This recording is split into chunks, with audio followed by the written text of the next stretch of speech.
It looks like we're in for another wave of strikes on Iran. Now, from my point of view, the targets will be all those economic hubs that can bring Iran revenue, which would allow Iran to relatively quickly, in about 35 years, restore its military-industrial complex. But we want to push them back by 10 or 12 years, not 35. Well, and then we'll see, so to speak. Maybe come back and bomb again if they start restoring what we want to keep out of operation. Another topic is the epoch-making decision of the Supreme Court. I talked about it, but it was just confirmed by today's 8-1 decision to change the implementation deadline. That is when, so to speak, the decision comes into force, as they say.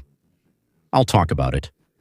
This really changes the boundaries. The political situation in the country was decided by 8 Supreme Court justices against one pro-Biden hysteric who actually doesn't know the law. And most importantly, she neither intends to learn the law nor judge according to it. Well, in general, such a good Supreme Court justice. But let's start with the fact that it looks like the bombings of Iran will resume soon. For example, Indian intelligence. They believe that the Iranian military, or rather the Revolutionary Guard Corps, there are 2 types of military there, one is the army, the other is the Guard Corps, has stopped obeying the government and has started conducting operations with countries in the region on its own. The military operation, of course, is against the will and in direct violation of the president's order. Imagine that you are the president of a country engulfed in war. Missiles are flying, cities are shaking, and somewhere in a fortified bunker, your own military is striking a neighboring country. Without informing you, without asking for your permission, not even bothering to make a polite phone call. Believe me, this is not some hypothetical situation at all. This is exactly how Masoud Pezeshkian, the president of Iran, looks right now. A man elected on a platform of moderation, reforms, and leading the country out of the catastrophic situation it found itself in. According to reports, he is watching as his own military wages war behind his back, and he is furious. And he is furious. According to the Indians, the president is enraged, but he can't do anything about it. He doesn't have the power. But maybe this is what Trump has been trying to achieve for so long, namely to unite the civilian leadership with the military. Once again, the Corps and the Army are completely different things, not with the Revolutionary Guard Corps, so to speak, but with the actual army, so that the Iranians themselves would start rooting out this evil from the underground, which has been making their lives miserable for how long now? 47 years. In this episode, we are looking into the most dangerous power struggle in the entire history of the Islamic Republic. The Revolutionary Guard Corps has gotten out of control. The president has been isolated, and no one can find the person who is supposed to be the supreme leader. On Monday, the sky over the UAE was lit up by flashes from rockets and drones, and explosions thundered near Abu Dhabi. An alert was declared in Dubai. And all this is happening against the backdrop of an active ceasefire. Iran's strikes on the UAE have not stopped. As of early April, the UAE had intercepted and destroyed more than 500 ballistic missiles, thousands of drones, and dozens of cruise missiles launched from Iran since the end of February. But the strikes on Monday were different, not because of the targets they hit, but because of what happened in Tehran when the smoke cleared. Exclusive information obtained by Iran International points to a growing conflict between Iran's own president, Masoud Pezeshkian, and the country's military wing, the military leadership, IRGC. Because of the escalation in the Persian Gulf on Monday and the attacks on the United Arab Emirates. Reportedly, the president was not informed and he was not even consulted. He found out about it the same way we did. Just think about that. And what was his reaction? Masoud Pezeshkian called the missile strikes and IRGC drone attacks on the UAE absolutely irresponsible. And the drive to escalate tensions with countries in the region and neighboring states was madness, warning of potentially irreversible consequences.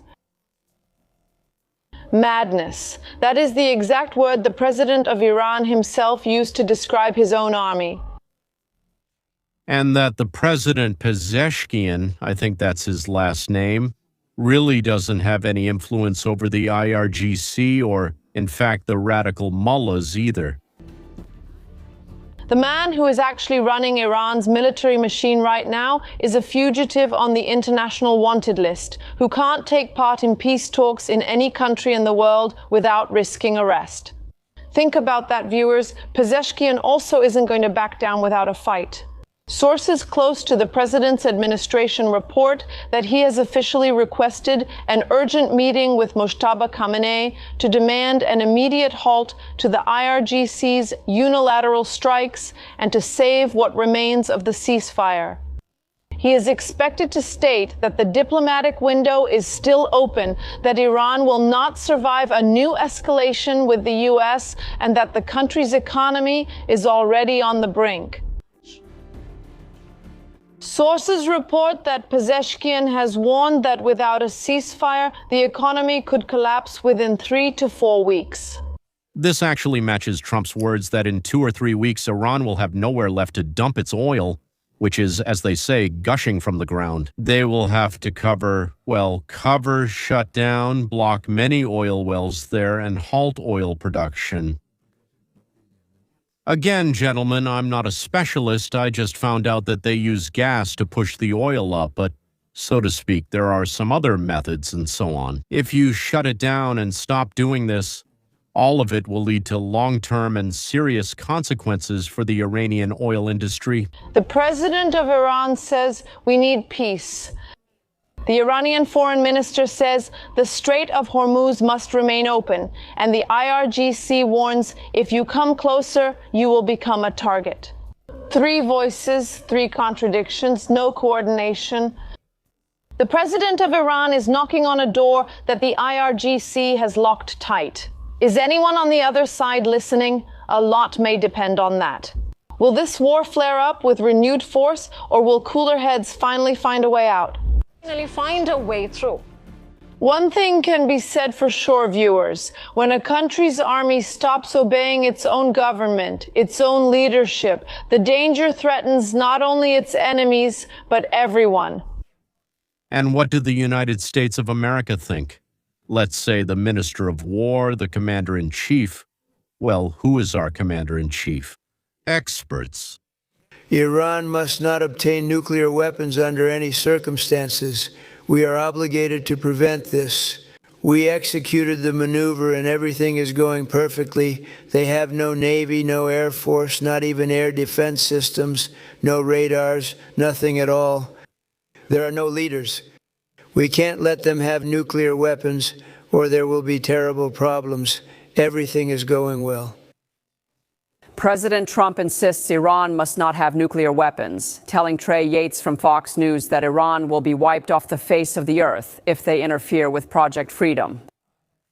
Fox News sources reported the U.S. is closer to war with Iran than it was a day ago, after Tehran fired on U.S. ships in the Strait of Hormuz and attacked the UAE with a dozen missiles and drones, targeting non-oil facilities, which resulted in casualties and destruction. The U.S. Central Command destroyed 6 Iranian boats that were threatening civilian vessels in the Strait of Hormuz. Joining us live is Fox News analyst and head of the Institute for the Study of War, General Jack Keane. The Central Command general stated that the F-16s are just a part of the hundreds of aircraft supporting Operation Freedom. It seems that the announced ceasefire has been completely disrupted. What is your reaction to what is happening? General Keane, the law, So Project Freedom, he was asked about, is the release of oil tankers and other vessels from the Persian Gulf. They will be escorted out. So who will escort them? It's the United States Navy. Although theoretically, this should probably be done by the UN, but the UN is an empty shell, a decoy, while the US is the real power. Almost the only one on the planet, let's put it that way. So what does one of the smartest U.S. strategists think? Yes, well, this is a matter of utmost importance, and in my opinion, President Trump acted absolutely correctly. If we go back a little, we know what happened. the Iranians blocked the Strait of Hormuz, and we started negotiations because it seemed that something concrete could come out of the ceasefire and talks. Well, after more than 3 weeks, it became quite clear to the administration that Iran was not going to offer the administration anything acceptable. Of course, the issue of reopening the Strait of Hormuz was on the agenda. During those 3 weeks, we imposed a blockade, cutting off all Iranian exports, and it turned out to be quite successful, at least the maritime exports. Land exports are still ongoing, but almost everything has been stopped. Exports are still leaving, but most of the facilities are shut down. Sometimes I read what bots write, claiming that dozens of Iranian ships have broken through the blockade and are transporting oil and gas. But so far, none of this has been confirmed by satellites or photographs, at least. So that means it's a lie, right? Who knows, maybe one did get through, maybe even two, so to speak. But no one knows about it except the bots. Well, the bots are always the first to know and the first to write everything, the most accurate information in the world. So, as usual, the bots are doing their bot thing. President Trump understood that the Hormuz Strait would not be opened voluntarily, so we are taking it by force. This is a large-scale, complex operation, as you correctly noted. Hundreds of aircraft and dozens of ships are involved. The layered defense extends deep into Iran to detect any approaching missiles or drones. And what about the final line of defense right in the Strait of Hormuz? Imagine a dome over the ships in the strait to neutralize boats, drones in the area, or anything that has broken through the layered defense. Even man-portable weapons from Iran need to be neutralized here. The cleared fairway runs close to the coast of Oman near the Strait of Hormuz. We're not in Iran, but it's only 20 miles away. That's why most missiles and drones can easily reach us. So what happened? 6 ships have passed. That's just a drop in the ocean compared to the hundreds that are waiting in the Persian Gulf. We're doing this because those ships are stuck there, and they need food. They need to get out of there. That is, they're being held by the Iranians. So this is a decision the president made, and I believe it's the right decision. These 2 factors could force us to resume fighting, aside from the main objective. Shelling of U.S. ships, our allies, or bases in the region has already happened. Therefore, we will likely return to fighting, but the priority will remain unblocking the Hormuz Strait and ensuring freedom of navigation. And the amount of resources we've committed to this effort is truly quite significant. This is very important. Well, if we're going to attack, then what exactly and for what purpose? General, while we're figuring out who's in charge here. I think we all understand who's really in power. It's not the president, since he's been sidelined for a long time, and it's not the head of the foreign ministry. He's also been pushed into the background. In the end, everything is controlled by the IRGC. There's no doubt about that. They have the weapons and they have access to the supreme leader. Mohammad Khomeini, the son of the Ayatollah, doesn't have the power his father does. A vacuum has formed which is being filled by the IRGC leadership. They are the ones making the decisions. You shouldn't listen to the Iranian foreign minister or president. Ahmad Vahidi is in charge of everything here, as I mentioned before. He and his henchmen are just as radical as everyone who has ever been in power in Iran. We need to understand that. There are no moderates here. These are tough leaders, and they have one goal: survival. This is about survival. They believe they will survive and recover. That's why they're willing to endure even our blockade and all the economic hardships for the country.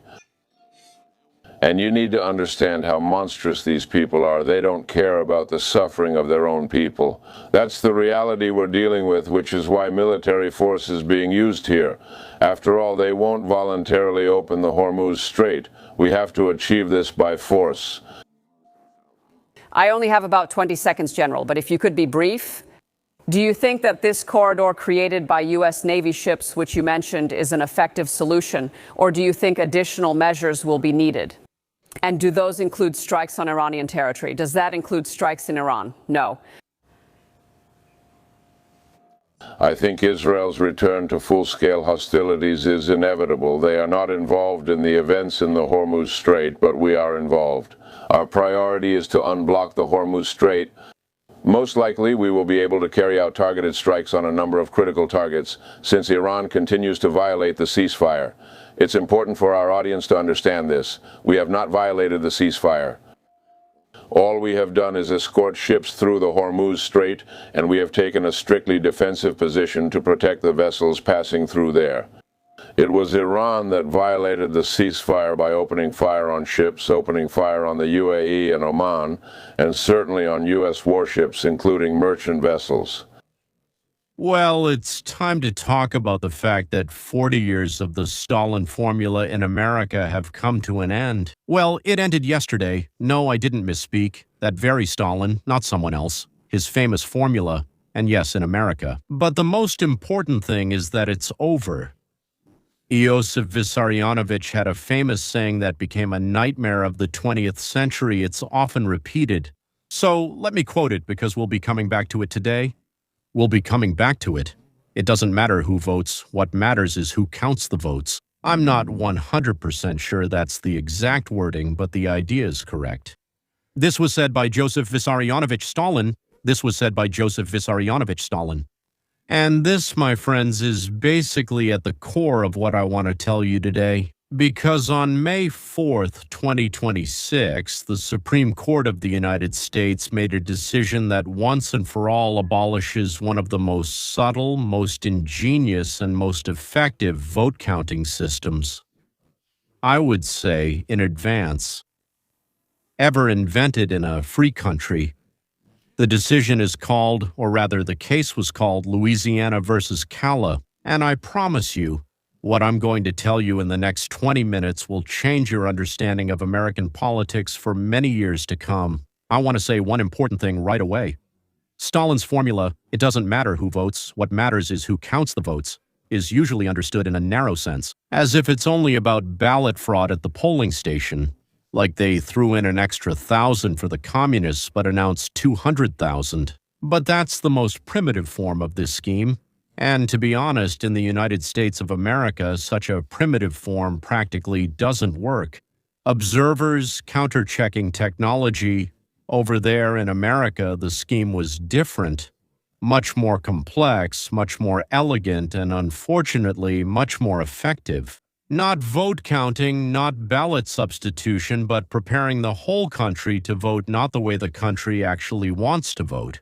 Let me explain. It was exactly this system that the Supreme Court began to dismantle yesterday. I promise you one number by the end of this video, and I'll tell you exactly how many congressional districts in the U.S. House of Representatives were drawn with race as the dominant factor, and how many of them are currently in the hands of one party, and I even think you've already guessed which one. When you hear this number, you'll understand the scale of what happened. I promise you, whatever you're imagining right now, it will surprise you. In the meantime, please subscribe to this channel if you haven't already, and hit the bell icon. Every click is a signal to YouTube that serious analysis in Russian is needed. It's the only way we can keep making these programs. All right, let's move on. The history of racial gerrymandering. To understand what happened yesterday, we need to go back 60 years. In 1965, the Voting Rights Act was passed in the United States, the famous Voting Rights Act. The goal was absolutely noble, absolutely right, to put an end to racial discrimination against voters in the American South. By that time, in many states, Black Americans were effectively deprived of their right to vote, through various tricks. The 1965 law put an end to that. It was one of the greatest victories for the American principle of equality. But unfortunately, history didn't stop where it should have.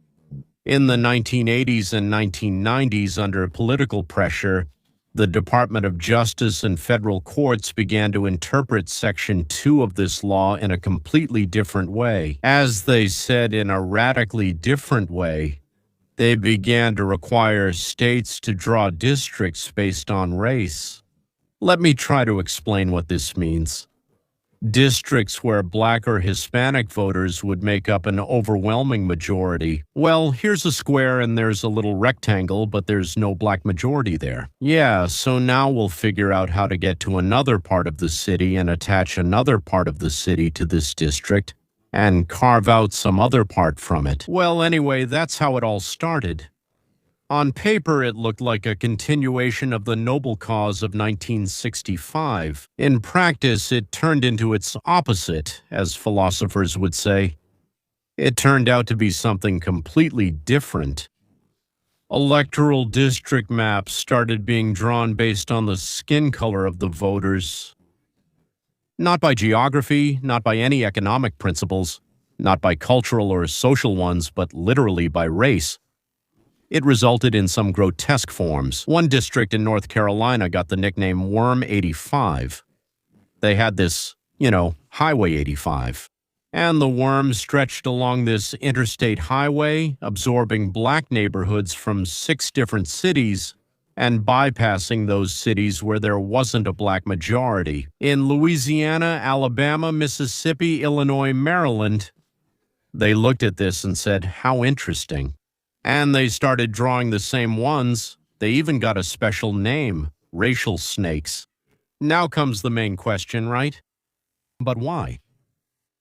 Stalin's logic. Let's get back to Iosif Vissarionovich.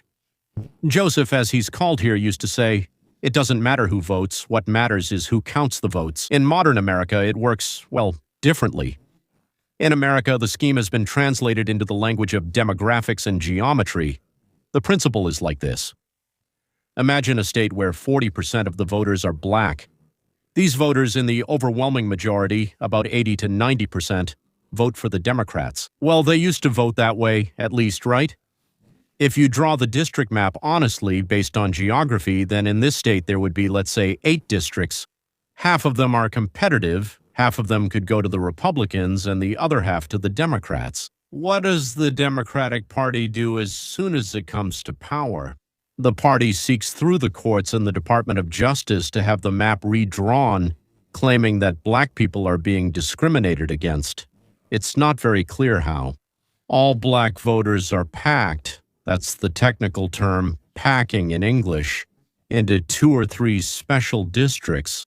In these districts, Democrats get 75, 80, even 85% of the votes. That means victory is guaranteed. There's no need to even worry. And what happens to the other districts? They become white, right? The black voters have been moved somewhere else, so now there are more white voters, but not uniformly white. In these districts, the Democratic part of the electorate is diluted. Another technical term in English is cracking. It's when voters are split among several districts so that they never reach a critical mass anywhere.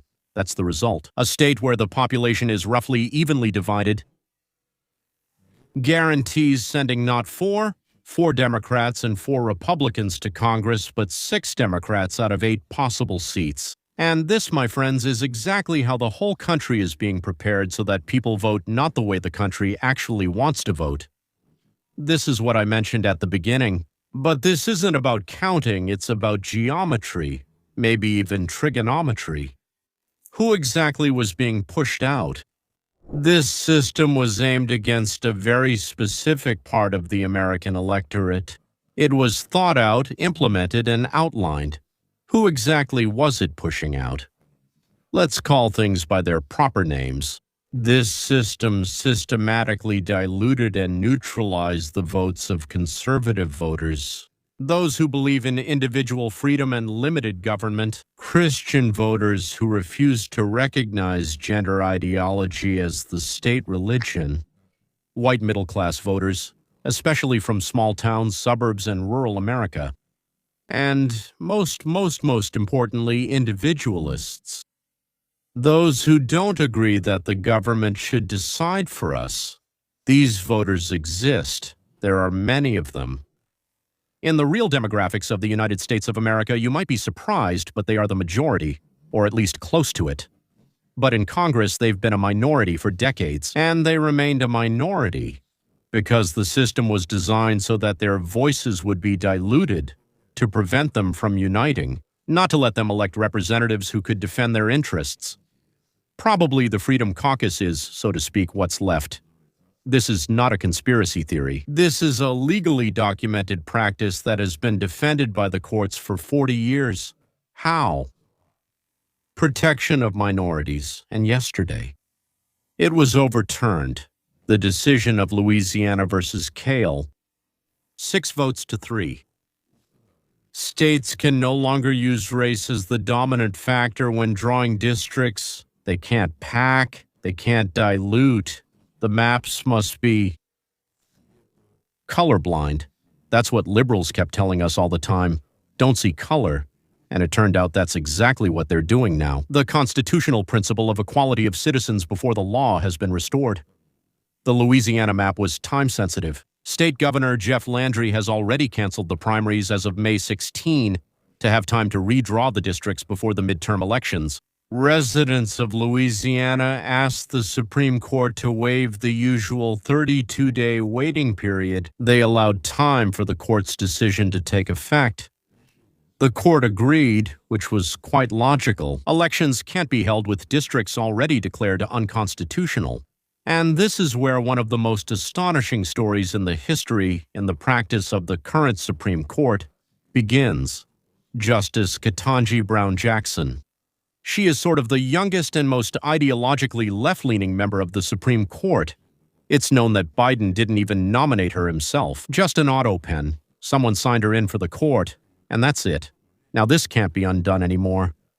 She wrote an opinion, her own opinion, because no one else joined her. That's already a sensation in itself. Usually the 3 liberal justices, Jackson, Kagan, and Sotomayor, act as a single block. Here the block fell apart. Sotomayor didn't sign. Kagan didn't sign. So what did Jackson write that made her own liberal colleagues refuse to support her? She wrote that the Supreme Court's order to eliminate the 32-day window created chaos in the state of Louisiana. Well, that's obviously a lie. She accused the conservative majority of the court of abandoning their principles, meaning they are unprincipled people for the sake of power, that is, the judges. They gave up their principles for power, which is untrue since the Democratic Party actually abandoned the principle in the Constitution. In fact, she accused her colleagues of political interference in the elections. That's a very serious accusation for an American court. That's an accusation of dishonesty and malice. Justice Samuel Alito couldn't tolerate it. In a joint opinion, Clarence Thomas joined him, and Alito wrote something I don't recall ever seeing in the Supreme Court. I've followed them for 10 or 15 years, and nothing like this has happened before. The accusations made by Judge Jackson, Alito wrote, cannot go unanswered. He called one of her arguments, at best, banal. Well, in their language, that's like spitting in someone's face and rubbing it in. Другой. He called another one unfounded and insulting to the court. Well, that's almost like throwing down a glove, right in the face before a duel. He called the accusation itself, that the court abandoned its principles for the sake of power, groundless, irresponsible, and frankly shameful. So I won't be shaking her hand anymore. This is a public, permanent, published court document that will remain part of the public record until the end, as they say, of America's existence. One, even 2 justices of the Supreme Court call their colleagues' arguments offensive and shameful. And here's what's especially interesting. Legal analysts have been noticing one pattern for a year now. When Jackson, that's Ketanji Jackson, writes a dissenting opinion, her liberal colleagues Sotomayor and Kagan often refuse to sign it, not because of ideological disagreements. They are actually quite close to each other. It's purely for legal reasons. One commentator said directly, Judge Jackson's opinion is usually not very logical. That kind of thing is normal among Supreme Court justices. The opinion of one of the 9 Supreme Court justices is not very logical. Those 2 senior liberal ladies, despite all their political views, understand. Incoherent legal argumentation weakens their overall position, and they quietly distance themselves. But this, my friends, is just a judicial drama. The main thing is yet to come. The promised figure. Now, here's what I promised at the start of the video. The promised figure. According to analysts who use information from the U.S. Census Bureau in the U.S. House of Representatives today, 148 districts have been drawn with race as the dominant factor. That is, they are racist. 148 districts. That's a third of the entire House of Representatives. Out of these 148 districts, 122 are currently controlled by one party. Which one? You guessed it, the great Democratic Party and so on. 122, which means that more than half of the Democratic representatives in the House are currently sitting in districts whose legal basis has just become questionable. Well, that means it's a fraud, to put it simply. Fraud and deception. The Democratic Party, my friends, built its majority in the House of Representatives, not the majority in the House right now, but the majority of its own representation in the House of Representatives, not on policy, not on a program, but built it on racially engineered geography, brick by brick over 40 years, and now this foundation has just collapsed. The 2030 census. And now the most important thing is that all this is before the 2030 census. And what is this census, and why specifically the 2030 census? It's a 10-year federal census after which all 50 states are required to redraw their electoral districts. They could redraw them and leave them as they are, but right now they can't. Every state office drawing these maps will do so under a Supreme Court precedent that says you can't use race as a factor. Race can't be used as a factor. Now they will have to redraw all their districts. In other words, all 135 districts that in one way or another rely on racial division will have to be redrawn. And since you're redrawing them, you also have to redraw everything else around them. And that's regardless of color. By color, I mean skin color, based on the principle of equal population and territorial continuity. In other words, you can't take a piece from here and a piece from there. Or you took a piece from there, a piece from here, and by doing that, you split up another district. That's not allowed either. This is a tectonic shift in the American electoral map. For the first time in 60 years, ladies and gentlemen, for the first time in 60 years, I want to pause on one more important point. Those of you who have been listening to my program for a long time know that I often mention Nikolai Alexandrovich Berdyaev and his book, The Philosophy of Inequality. In 1923, Berdyaev wrote something that, when I read it today, amazes me with how relevant it is. He wrote, "Any attempt to distribute political benefits according to group categories, racial, class, national, is a denial of the individual." What does this mean? When the state or a party views a citizen not as a free individual but as a representative of some category, a substitution occurs. The citizen becomes raw material. Racial gerrymandering turned a black voter from a citizen into a representative of their race. The same went for white voters, for Hispanic voters, for everyone. Every voter became a function of their color, not an individual with their own beliefs. Maybe I actually have much more in common with that black person over there than with this white person here. I don't know. Or with a Jewish person. This is the opposite of what the founding fathers of America intended. What they've been doing here for, 40, almost 50 years now. This is the opposite of what Hillel the Elder wrote. It's the opposite of what Andrew Galambus said in Volitional Science. Pocalya's decision brings America back to a simple Berdyaev-like, Galambus-like principle. Every voter is an individual, not a member of some category. A matter of principle.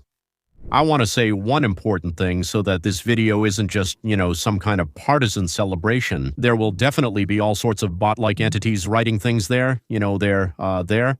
I'm not happy about the Democratic Party's loss, just to be clear. I don't want any one party in America to disappear and for there to be only, so to speak, one dominant party left. A republic where only one party remains is not a republic. Well, honestly, thank God there are still the libertarians, there are still this and that, so to speak, it will catch up. But still, I don't want a one-party system to form. That's the beginning of what, well, any serious thinker about freedom has warned against. What I welcome is the restoration of a principle, the principle of equality of citizens before the law.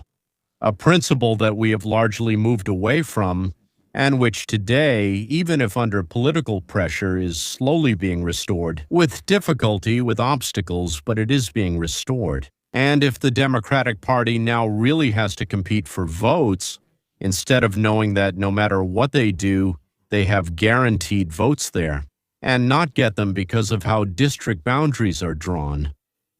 In the long run, this is beneficial for the Democratic Party itself, because a party that wins through manipulation eventually loses touch with real voters. A party that wins through persuasion, a party that wins by convincing its voters, lasts longer. Friends, I'm nearing the end. We started with me quoting Joseph Stalin. It doesn't matter who votes. What matters is who counts the votes. For 40 years, there was a refined, legally polished version of this formula in America. Not the counting of ballots, but the geometry of voting. Drawn in advance so that certain voters were always diluted and certain ones packed together. I hope you remembered which is which. Freedom-loving, religious, individualistic, conservative voters were systematically pushed out of real representation. And yesterday it ended. 6 Supreme Court justices applied the Constitution against a 40-year practice that had become convenient and politically advantageous for one side. They applied it, knowing they would face accusations of being political, partisan, interfering in the elections, and thank God they did. They went ahead and did it. A Republican action. This, gentleman, is a healthy Republican action. That's exactly why I have reason to be optimistic. Freedom is not a one-time achievement, it's ongoing work. Right now, we're talking about the filibuster, and I would like what, so to speak, Trump is trying to achieve to happen. But the filibuster is something the right must defend. This is today's decision which restores equality among citizens. These are the states doing their job according to the Constitution. Every time the American system returns to its foundations, it's a victory, and it's not a victory for any party. A victory for the Constitution.